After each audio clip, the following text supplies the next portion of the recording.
Provérbios 10, versos 35 a 45, acompanhe na sua Bíblia, diz assim: Então se aproximaram dele Tiago e João, filhos de Zebedeu, dizendo-lhe: Mestre, queremos que nos concedas o que te vamos pedir.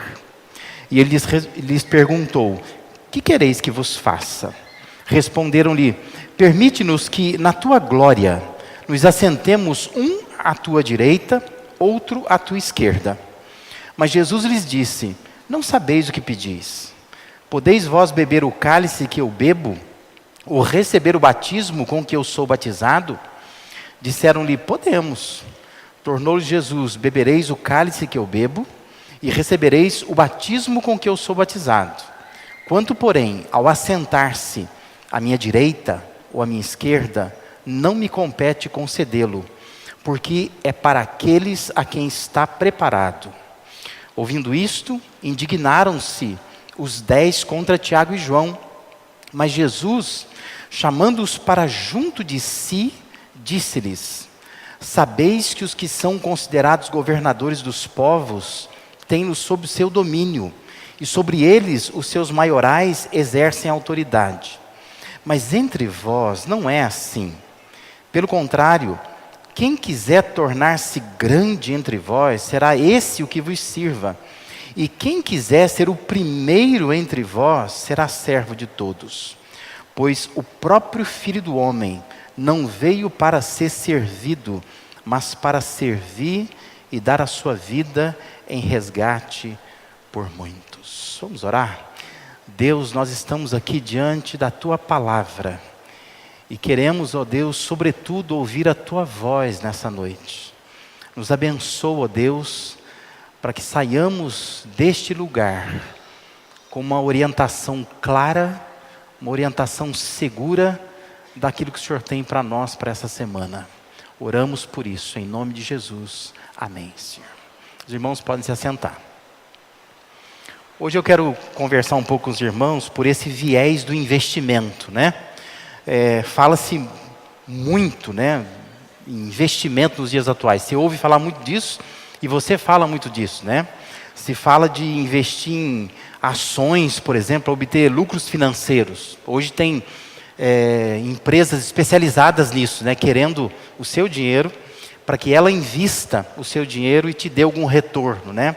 Hoje tem moedas, as chamadas criptomoedas, por exemplo, né, que é um investimento que pessoas fazem, porque as pessoas estão preocupadas em investir o seu dinheiro em algum lugar. Mas também se fala muito em investir em educação, né, para a obtenção de um diploma, pensando em proporcionar uma oportunidade melhor no futuro, né? Então as pessoas falam disso, você fala disso, né? Você ouve falar sobre isso, de investir em educação. Tem gente que investe em dietas, né? É um investimento no corpo. Então, vez por outra, está com uma dieta nova, vive pesquisando dieta e faz um investimento, às vezes financeiro nisso mesmo, né? Numa dieta, porque tem dieta que custa caro, né? Ela não é tão barata assim, né? Porque é uma seleção de alimentos que vão te ajudar a manter o corpo da maneira que você entende que deve mantê-lo, né? E tem gente que fala de investir num plano de previdência para garantir um futuro melhor, né? E hoje existem vários tipos, né, de planos de previdência, não só aquela que o governo oferecia como antigamente.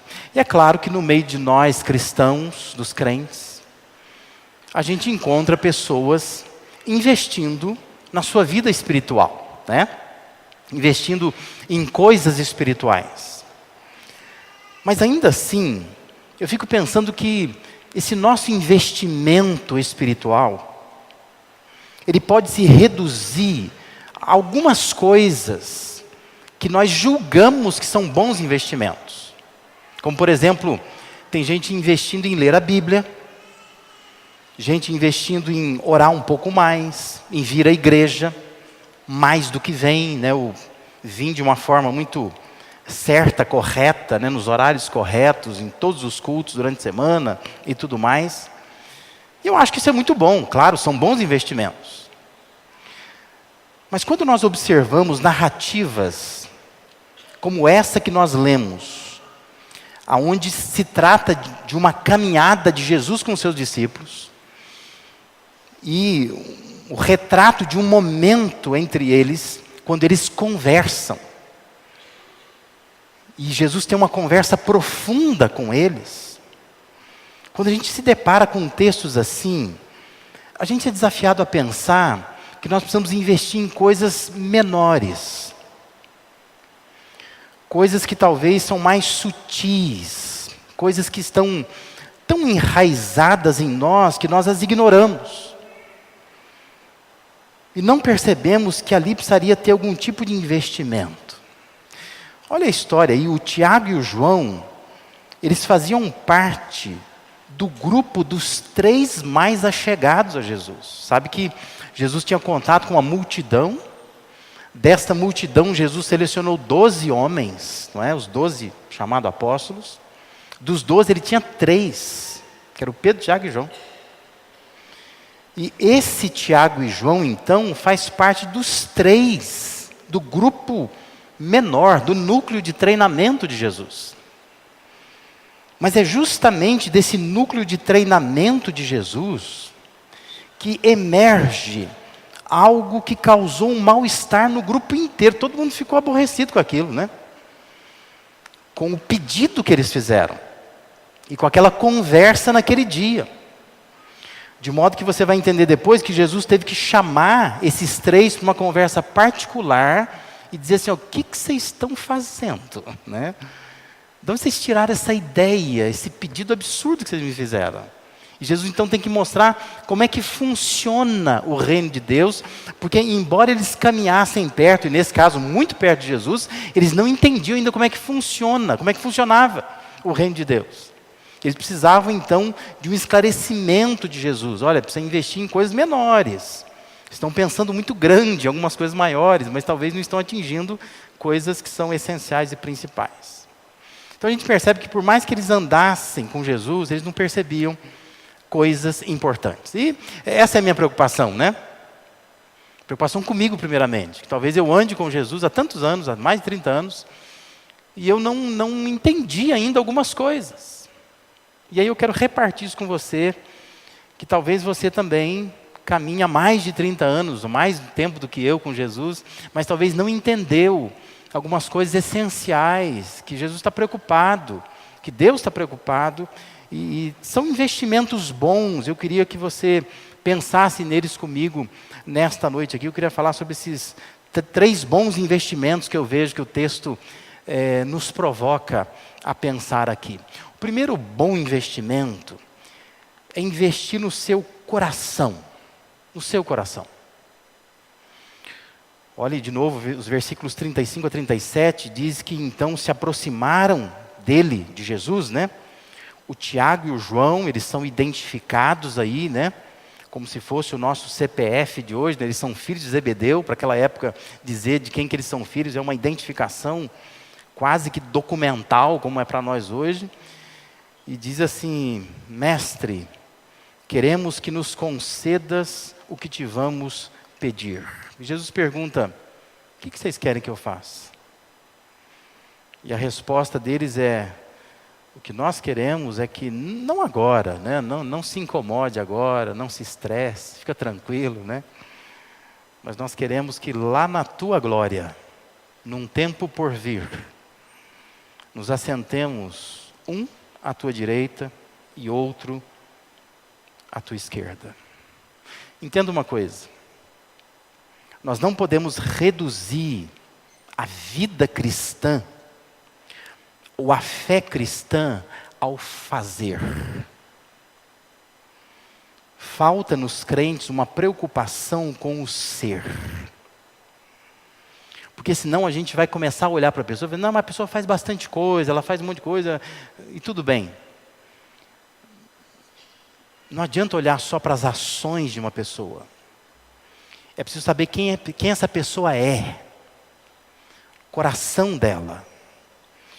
Olha o que está acontecendo aqui. Eles dizem assim, queremos que nos concedas o que vamos te pedir. Eles estão dizendo assim, ó, em nosso coração tem um desejo. E é um desejo assim de uma coisa que vai para além da nossa vida aqui.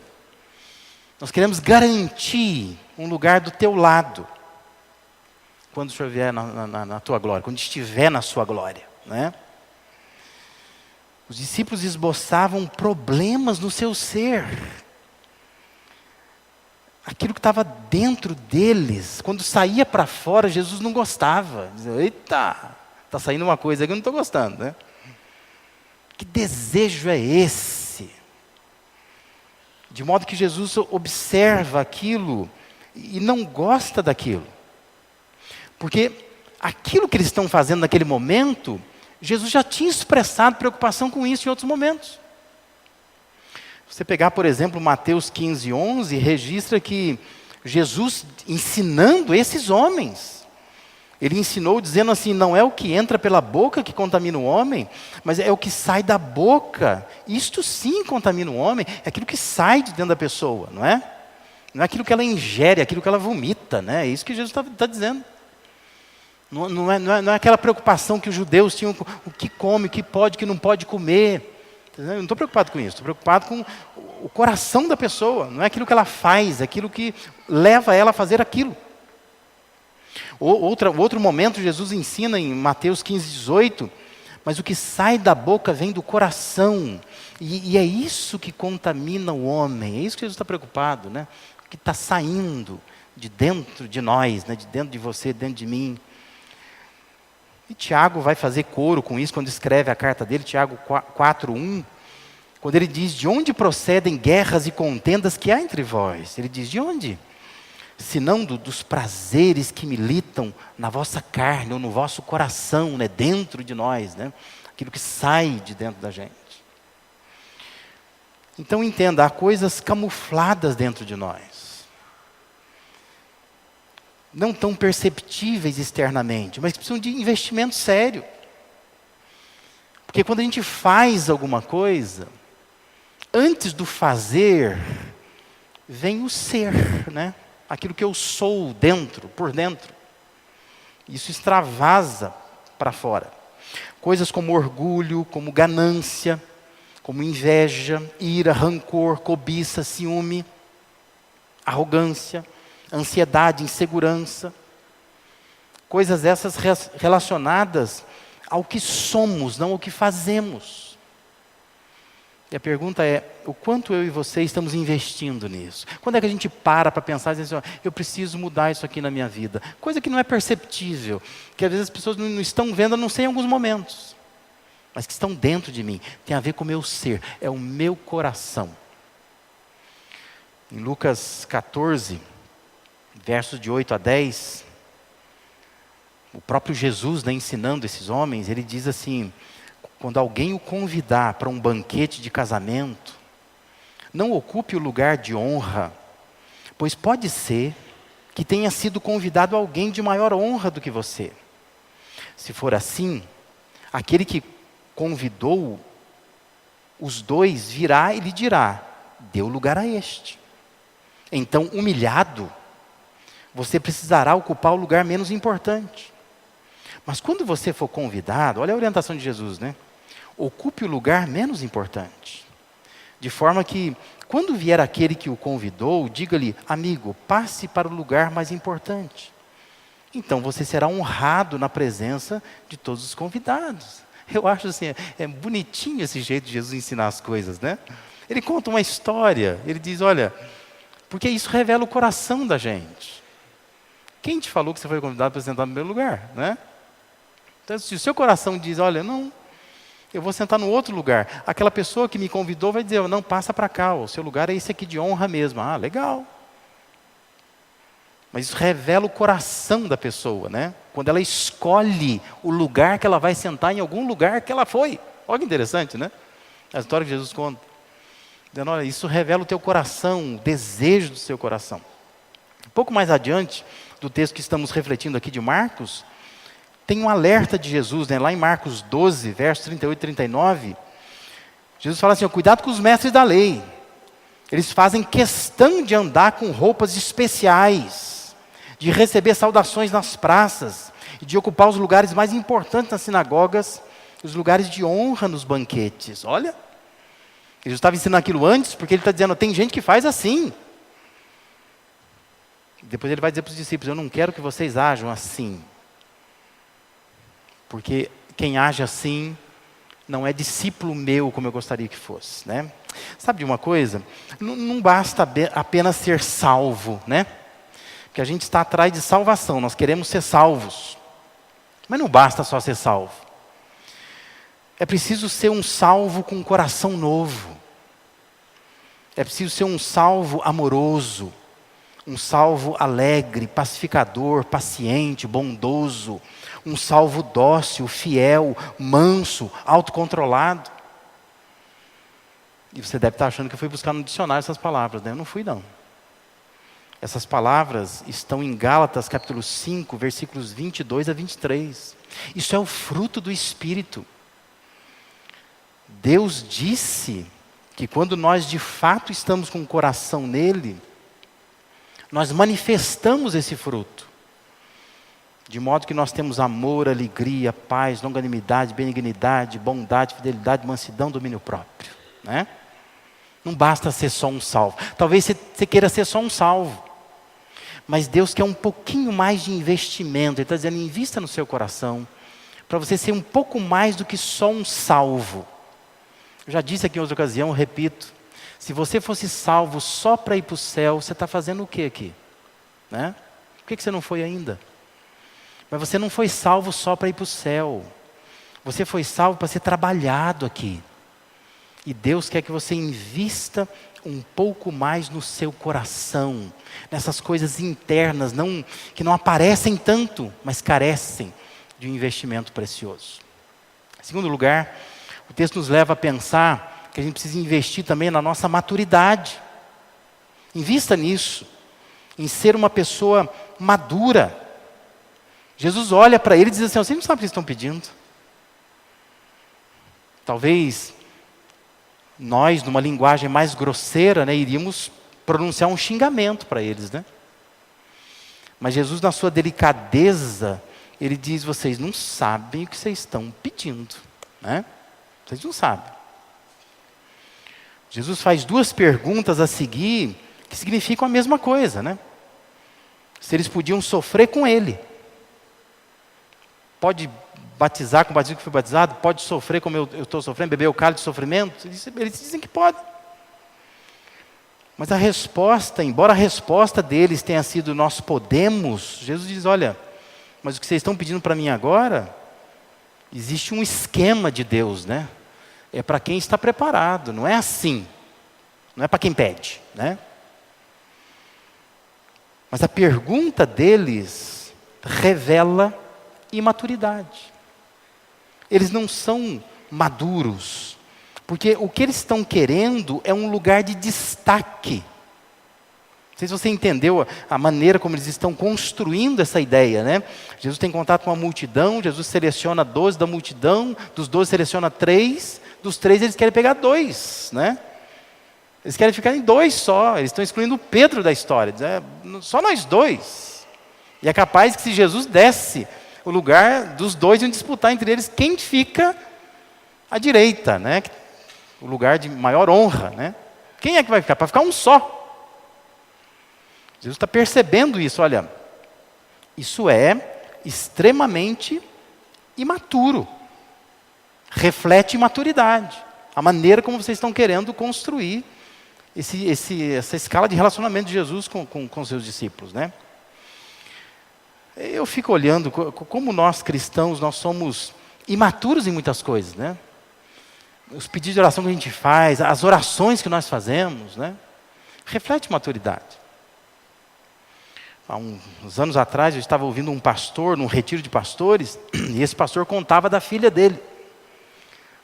Diz que a filha dele chegou em casa, menina de 10 anos, toda feliz, e o pai sabia que ela tinha tido uma prova naquele dia de matemática. E o pai pergunta para ela assim, está feliz porque tirou nota boa em matemática? Ela falou, não, tirei 0. Aí o pai diz assim, mas por que você está feliz? Ela falou, não, eu estou feliz porque o que aconteceu?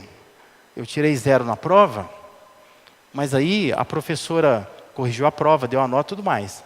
Aí ela estava indo embora para a casa dela e ela foi assaltada. e levar o carro dela com as provas e com tudo. E ela vai ter que dar outra prova agora para a gente.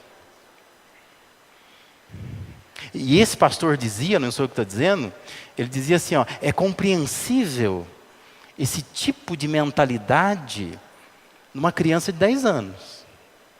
Mas em pessoas adultas, não. Mas nós adultos fazemos isso, não fazemos? Você acha que a desgraça do outro é uma bênção para você. E você quer ver Deus agindo nisso aí, né? Né? É a desgraça do outro, mas para mim é uma alegria, uma felicidade. A gente posta no Facebook, no Instagram, né? A gente quer mostrar para todo mundo, porque hoje nós temos esse tipo de fé. Essa fé pretensiosa, né? Que eu estou certo, o outro está errado, bem feito. E é um jeito esquisito de lidar com a vida, com a fé cristã. Jesus não gosta disso, né? Ele esboçou que não gostava disso ao conversar com seus discípulos. Vocês não sabem o que vocês estão pedindo, né? Quando nós pensamos numa igreja no Novo Testamento problemática, a gente tem uma igreja na cabeça, não tem? Qual é a igreja problemática do Novo Testamento? 1 Coríntios, né? Você vai dizer assim, a igreja de Coríntios. Então você pega a primeira carta de Coríntios, ali temos o retrato de uma igreja problemática. Quais eram os problemas daquela igreja? O que levava aquela igreja a ter tantos problemas? Lá no capítulo 3, versículo 1 de 1 Coríntios, tem um diagnóstico do apóstolo Paulo. Ele vai dizer assim, ó, eu, porém, irmãos, não vos pude falar como a espirituais, e sim como a carnais, como a crianças em Cristo. Por que Paulo fala isso? Porque o jeito de viver daquela igreja, os problemas que a igreja estava tendo, era resultado de imaturidade espiritual, né? Faltava maturidade, o jeito maduro de encarar a vida e de encarar a fé cristã, né? Tinha um monte de problema naquela igreja. Como temos muitos problemas até hoje na igreja brasileira, né? Porque falta maturidade. 1 Coríntios 13, verso 11, Paulo vai dizer assim, ó, quando eu era menino, eu falava como menino, eu sentia como menino, eu pensava como menino. Quando cheguei a ser homem, desisti das coisas próprias de menino. Entenda? Quando há maturidade espiritual, há também uma desistência de algumas coisas, não é? Você desiste de algumas coisas. Até uma idade você brinca com algumas coisas. Você acha importante outras coisas. Mas quando você atinge uma maturidade, você desiste daquelas coisas. De modo que Paulo está dizendo que eu desisti. Ele está dizendo, olha, agora eu sei falar, eu sei sentir, eu sei como eu devo pensar, como um homem, como um adulto, não mais como uma criança. Eu não posso continuar pensando assim, porque Deus espera maturidade, né? Eu já tenho dito que amadurecer e envelhecer não são as mesmas coisas, né? Às vezes os sinais do tempo estão cravados no seu corpo, né? É pé de galinha para todo lado, é barriga crescendo, é o cabelo branco, o cabelo caindo, né? É o corpo todo murchando. Mas isso não significa que somos pessoas maduras. Nós convivemos com uma geração infantilizada. Isso é um grande problema, né? Nós somos adultos infantis. Tem um monte de psi da vida falando sobre isso. E é verdade, né? É uma geração, a chamada geração mimimi, né? Que chora por qualquer coisa. Não aguenta nada, né? Mas é um povo que está envelhecendo na idade, mas não está amadurecendo como deveria na sua vida. Jesus está preocupado com isso. Acho que essa é algo que a gente deveria investir. Invista um pouco mais na sua maturidade. Pense se você ainda fala como menino, pensa como menino, sente como menino. Talvez está na hora de crescer, né? Dizer, olha, eu não posso ficar pedindo para Deus essas coisas absurdas, né? Porque tem gente ainda fazendo orações e Deus está dizendo, olha, mas você vai continuar pedindo essas coisas para mim, né? Desista disso, né? São coisas típicas de gente imatura. Deus quer que sejamos mais maduros, precisamos investir um pouco mais nisso. E um terceiro e último investimento que eu acho que nós precisamos fazer é investir na nossa disposição. Interessante que o versículo 42 em diante diz que Jesus, chamando-os para junto de si, disse-lhes. Jesus, ele chama esses dois homens para uma conversa particular, porque houve uma reação dos discípulos. Todo mundo ficou, né? Houve um tumulto. Jesus diz assim, vem aqui na minha sala, né? Deixa eu conversar só com vocês dois. E olha a conversa que Jesus tem com eles, né? Jesus diz assim, olha, sabeis que os que são considerados governadores dos povos têm sob seu domínio, sobre os seus maiorais exercem autoridade. Aí diz assim, mas entre vós não é assim. Uma conversa séria Jesus teve com eles, né? Chama esses dois homens e diz para eles, tem muita coisa ruim acontecendo lá fora. Aqui dentro não vai ser assim. Jesus está dizendo, no meu grupo não vai ser assim. O jeito de funcionamento do reino de Deus é diferente do jeito de funcionamento do mundo lá fora. Ele chama esses homens para corrigir a rota.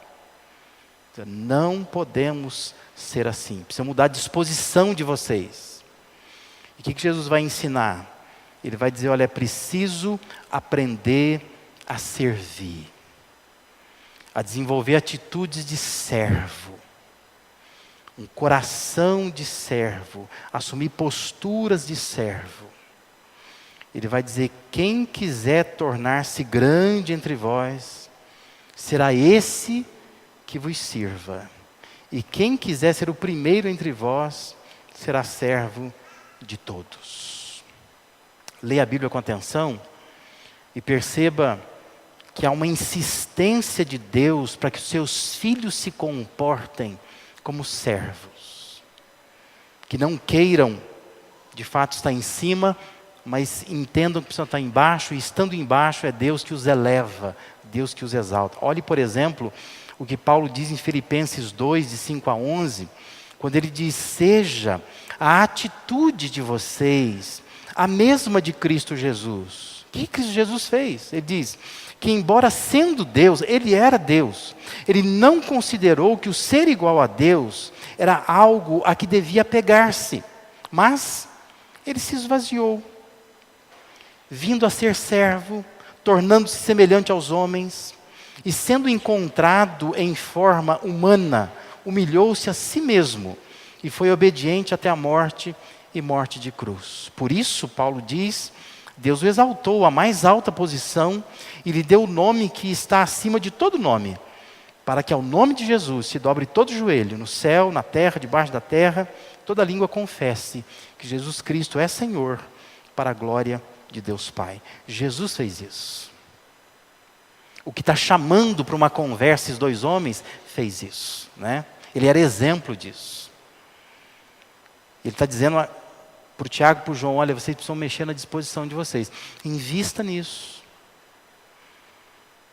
Sua disposição de estar em lugar de destaque está perigosa, né? Muito perigosa. Porque está criando um embaraço total no grupo dos 12 discípulos ali. Jesus diz, olha, lá fora é assim mesmo, é assim que funciona, eu sei que vocês vêm lá de fora, mas ele está dizendo, aqui dentro do nosso grupo não é assim. Aqui dentro eu sou maior, eu posso servir, você não é maior do que eu, você também pode servir. E Jesus está dando essa lição preciosa àqueles homens ali. Invista na sua disposição. E talvez você venha para esse ambiente de igreja contaminado pelo mundo lá fora, não é? E nós não queremos servir. Além de sermos uma geração infantilizada, nós somos uma geração que gosta de ser servida, que está acostumada com as tecnologias, né, com as facilidades. Mas nós precisamos recuperar esse coração de servo, voltar a servir novamente, mexer na nossa disposição. Então eu quero que você ore por isso nesta noite, por você mesmo, né? Se você tem feito esses investimentos, se você está investindo no seu coração, se você está investindo na sua maturidade, se você está investindo na sua disposição, a igreja seria muito, mas muito melhor mesmo, se nós seguíssemos orientações assim que Jesus mesmo deu, né? A gente replicar aquilo que Ele ensinou para os seus discípulos, a gente poder praticar hoje. Com certeza, nós vamos modificar toda a nossa vida, toda a nossa história como igreja, de fato, né? Pense numa coisa, onde você quer estar daqui a 10 anos? Quando a gente fala em investimento, nós estamos pensando em obter o resultado, não é? O lucro. Você está investindo, por exemplo, em dinheiro, você quer recuperar esse dinheiro com lucro, daqui a um tempo. Então pense, onde você pensa em estar daqui a 10 anos? Estamos encerrando, né, o ano de 2019. Estou falando de 2029, né? Onde você pensa estar em 2029? Como você pensa estar lá? O que você vai estar fazendo lá? Tem gente que está pensando que já vai estar na glória lá, né? Pode ser mesmo, né? Mas pode ser que não. Pode ser que você esteja aqui. Mas daqui a 10 anos, onde você quer estar? A minha outra pergunta é, o que você está fazendo hoje para chegar lá do jeito que você acha que deveria chegar? Qual é o seu investimento? É como pessoas que querem, por exemplo, se aposentar bem. Mas não adianta querer se aposentar bem.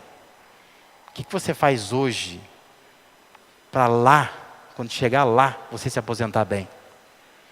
Então, onde você quer estar daqui a 10 anos na sua vida cristã? O que você está fazendo hoje? Qual é o investimento hoje para chegar lá bem? Pensa nisso, invista no seu coração, na sua maturidade, na sua disposição.